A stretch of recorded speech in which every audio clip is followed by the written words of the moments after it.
भूतिया अस्पताल। ये कहानी एक बड़े पुराने अस्पताल की है जिसे लोग बड़ी डर के साथ बताते थे।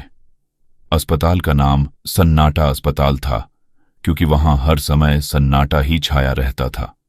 एक दिन एक नौकरी के लिए एक युवक जिसका नाम अर्जुन था, उसे यहां काम करने का बड़ा मौका मिला, लेकिन वह इस अस्पताल के बारे में सुना हुआ था।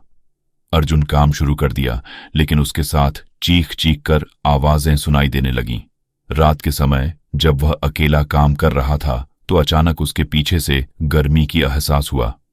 वह उलझकर देखने लगा और देखा कि एक भूतिया आदमी वहां खड़ा था। अर्जुन के होश उड़ गए और वह पागल हो गया। वह भागते भागते अस्पताल के प्रबंधक के पास पहुंचा और सब कुछ बताया। प्रबंधक ने हंसते हुए कहा, अरे अर्जुन, तुम डर गए। वह आदमी हमारा सबसे पुराना और सबसे आजीवन पेशेवर डॉक्टर है। अर्जुन थोड़ी देर बाद फिर से ड्यूटी पर वापस गया और वह डॉक्टर के पास पहुंचा। वह डॉक्टर विश्वास करने लायक थे क्योंकि वे भूतों के साथ काम करने के आदी थे। डॉक्टर ने अर्जुन से उस राज को सुनाया कि वे अस्पताल के अंदर सबसे पुराने और अस्पताल के रूप में ही रहते हैं, लेकिन उन्हें अंदर रहने की वजह से गुस्सा आता है। उन्होंने अर्जुन से कहा, तुम डरो मत और धीरे धीरे यहां अपने काम में मग्न रहो।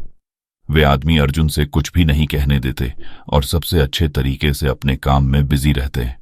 इसके बाद अर्जुन ने समय के साथ वे भूतों के साथ साथ काम करना सीख लिया और वे अस्पताल के सबसे बेहतरीन डॉक्टर बन गए।